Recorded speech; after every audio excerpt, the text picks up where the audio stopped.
Okay, so today I'm going to show you I do the alcohol ink tumblers. The first thing I did was I have it on my football, on my turner, and I have my epoxy ready to go. Sorry if my dog gets in the way here. Yeah, my epoxy's ready to go. I mixed up 25 ml of epoxy, and this is a 20-ounce cup. So I'm not real fancy with my paint that I already painted on my cup because I know it's going to be completely covered, so you can see a bug landed in it, so I just sort of picked it out of there. And I maybe have a run somewhere, but I always start at the bottom and just put it on there a little bit thick, but you don't want it to be like running off. And then I just sort of pour and smooth it around. And I did use a flat or a matte paint. I don't really think it matters what you use because you're going to cover it with epoxy anyhow. And you're not really going to see the paint when you're all done, but you do need to have some kind of a base so that your colors will pop out as opposed to just the regular metal under there or whatever. And in case there are any spots that end up empty, it happens on occasion. Just make sure you get around the edges.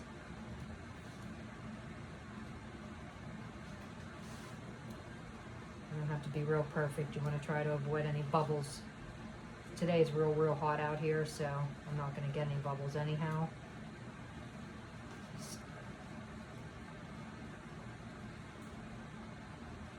This might end up being a little too much. It's hard to say. And right inside the lip of the mug, I took some electrical tape and I taped the whole way around the inside just in case anything gets down in there so that it's not on the mug. It's rare that that happens, but it does. And like I said, you can see right there, that's where the bug was at, and I sort of picked him out of there.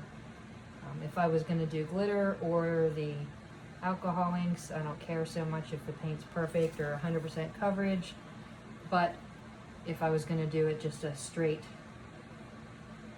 paint that you would see it, I would make sure that it was perfect before I did that. So I didn't use all of that. I think I have everything covered. I'm going to give it a minute to spin here. It's a pretty thick coat, like I said, but it's not falling off. Make sure your edges are all done real good. This isn't my favorite turner because it goes a little slower than what I would like it to go, but it's what you need because it comes off of there for the alcohol inks. So what I usually do to clean this up, so I take one glove and I hold the extra epoxy and I turn it inside out, ball it into my hand, pull the other one over, put them aside. Now I'm going to use a different set of gloves to do the inks because I don't want any of the epoxy on the inks.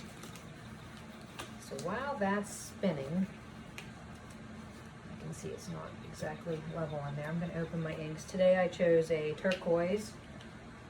Who knows what this is going to look like when it's all done. So I just kind of open them and put them beside their lid. I have just a purple, violet purple, white, and then lake blue.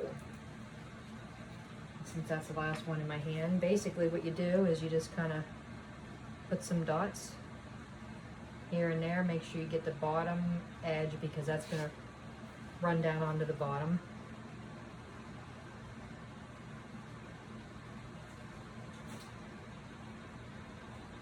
And make sure that they go both ways. The nice thing about this tumbler turner is that it will, when I turn it off, it's going to turn the other direction then when I turn it back on. Most times it's kind of random, but usually that's the case.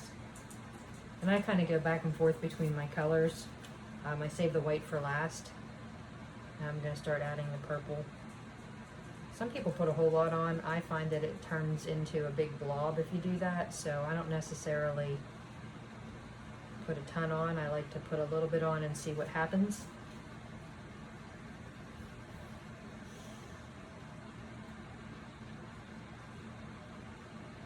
And put them on top of each other. It's not going to look a thing like this when it's done. We're gonna go for this turquoise. I don't know what color this is. It's a new one. These are the ones I got on Amazon. I don't really know that I like the bottles so much, but the colors seem nice and they did a great job so far for me. You just have to watch you don't splash them. They seem to have a tendency to do that.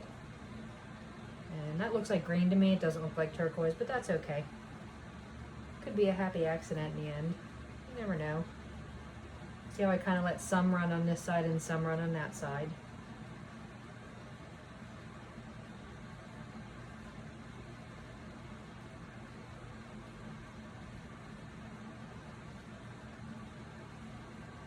And I probably could have picked one more color to go with this, but I find that sometimes, like I said, they get too busy and the colors run too much together and you end up with a lot of brown or something like that. So I'm going to just kind of fill in with some blue, some more blue and some purple.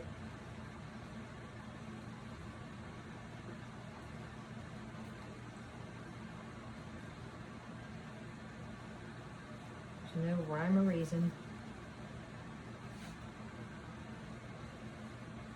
And I'm okay with the white staying out on it. I kind of like it that way.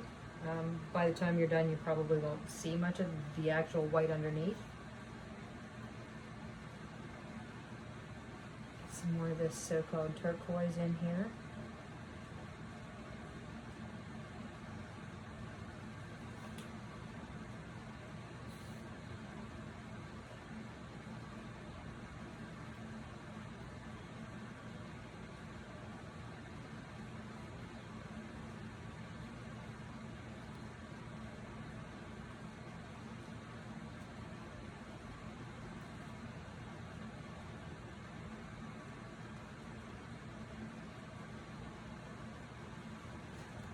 Just to separate things a bit, I'm going to do a little white. Ooh, that came out fast. A little white there. That's what I said about these bottles come out very fast. Not sure what that is, but this white seems to make it spread real nice. So that's why I kind of put it in there. I don't know what's special about it, but it's not really my preference.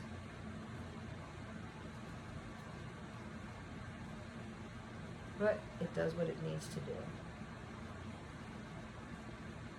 That didn't go where I wanted it.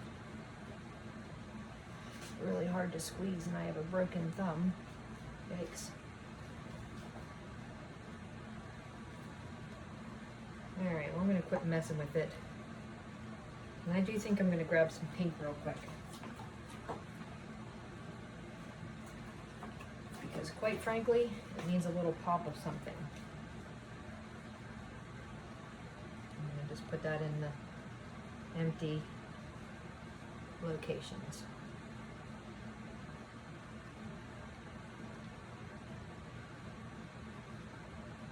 Who knows what it'll turn out like? It could end up being brown.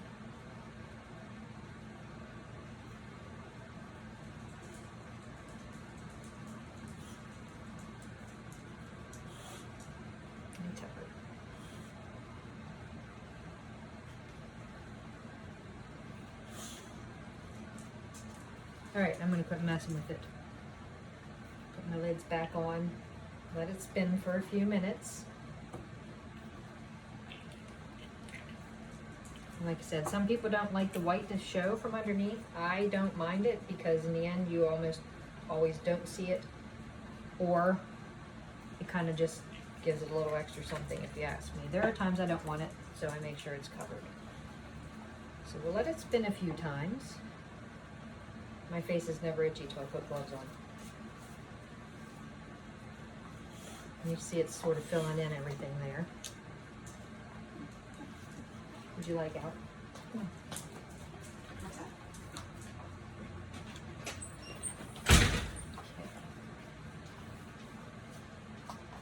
For some reason, that one spot in the middle of the purple has a weird spot, so I'm going to hit that. These are never the same, and everything looks good. So it's spun a few times, so what I'm going to do now is turn off the turner, and I'm going to carefully take this off. So, This is what happens next. To get it to go up and down and get some swirls, we're going to kind of just turn it all over the place and see how nice the bottom looks. It's sort of dark, but you know, if I wanted to, once I put it back on, I can put a dot in the middle of that of white. If I hadn't put the lid on it already, I would probably do that standing here. And you do have to make sure they're on there tight. I didn't use the foam that came with this turner. I went to the Dollar Tree and got their little footballs that have the wings on them and pulled the wings off of it, and that's what's inside there.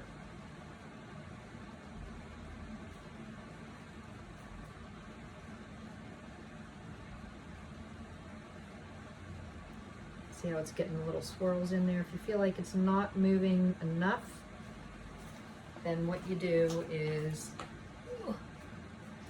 grab your heat gun on low and just hit it a little bit. You really don't need much.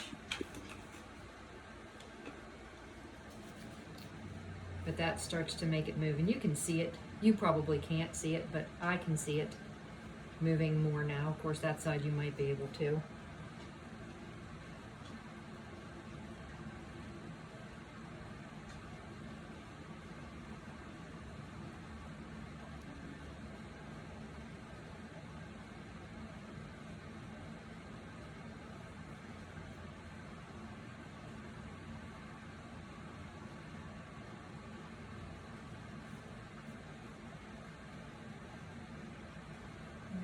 How we get some really cool patterns on there.